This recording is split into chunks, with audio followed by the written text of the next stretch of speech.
నమస్తే అండి. ఈరోజు బాలల దినోత్సవం అండి. పిల్లలు పరమాత్మని స్వరూపాలు అంటారు కదండి. వారిని సక్రమంగా మానవత్వ విలువలతో పెంచే బాధ్యత తల్లి, తండ్రి, గురువులదండి.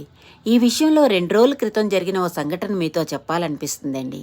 మా వాళ్ళకి ఒకరికి ఒంట్లో బాగోలేదని తెలిస్తే నేను పలకరిద్దామని పొద్దున్నే 8:30 ఆ టైంలో వాళ్ళ ఇంటికి వెళ్ళానండి.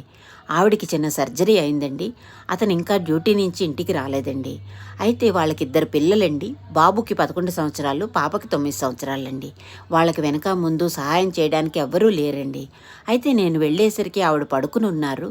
బాబు దేవుడి గదిలో చిన్న పంచి కట్టుకొని దీపారాధన చేస్తున్నాడండి. నాకు ఎంతో సంతోషం అనిపించింది.